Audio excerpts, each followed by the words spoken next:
শোন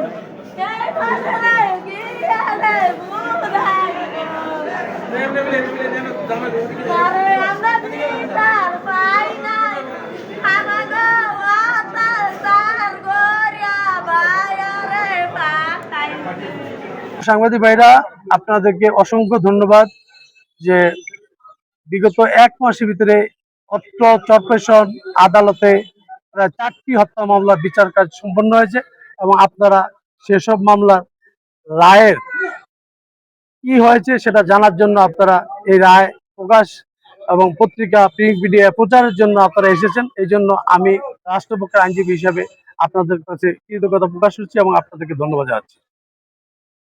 আজকে মিলে এই কর্পোরেশন আদালতে এই পর্যন্ত 4টি হত্যা মামলার বিচার কার্য সম্পন্ন হয়েছে। প্রতিটি মামলারই যেই রায় হয়েছে আপনারা সেটি প্রচার করেছেন। তেমনি আজকেও একটি আলোচিত এবং নৃশংস একটি হত্যা মামলার রায় ঘোষিত হয়েছে। যে মামলাটি হয়েছে স্থানীয় মাদ্রাজ ইউনিয়নের। ভিকটিম হলো জাহানারা বেগম, এই মামলার বাদী হলো সৈয়দ আলী মাঝি এবং আসামি হলো এই আসামি 3 জন। 1 নম্বর আসামি হলো মাহবুব আলম, 2 নম্বর হলো ইব্রাহিম, 3 নম্বর হলো আব্দুল মান্নান মাঝি। এই মামলার সকল সাক্ষ্য শেষে অত্র আদালত রাষ্ট্রপক্ষ প্রমাণ করতে সক্ষম হয়েছে।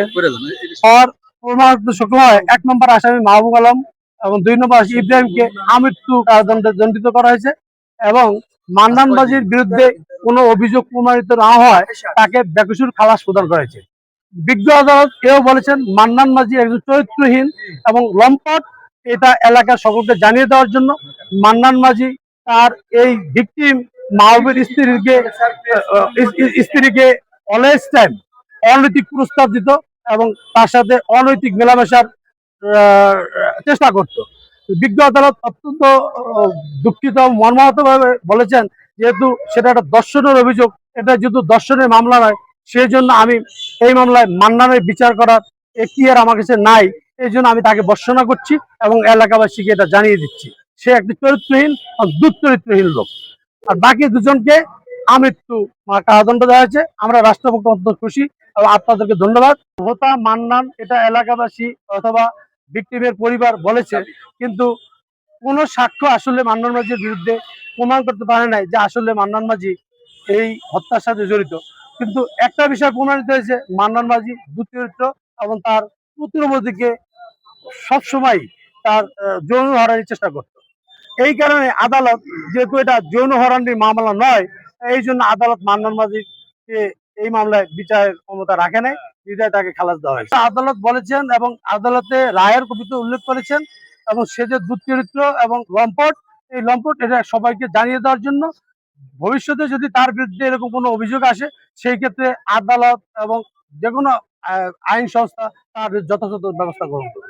আমার এই রায়ের সম্বন্ধে বক্তব্য হচ্ছে যে আমরা আমাদের যে মাননীয় অতিরিক্ত জেলা দায়রা জজ বাহাদুর জনাব মোহাম্মদ শওকত হোসেন কর্তৃক প্রদত্ত রায়, সেখানে এই মামলার 1 নম্বর আসামি মোহাম্মদ মাহবুব আলম ওরফে মাহফু আলমকে 1860 সনের দণ্ডবিধি 302 ধারায় তাকে আমৃত্যু কারাদণ্ড সাজার আদেশ দিয়েছেন এবং এই মামলার যে 2 নং আসামি মোহাম্মদ ইব্রাহিমকে 1860 সনের দণ্ডবিধি 302 ধারার বিধান মতে তাকেও এই বিজ্ঞ আদালত আমৃত্যু কারাদণ্ডের আদেশ প্রদান করেছেন।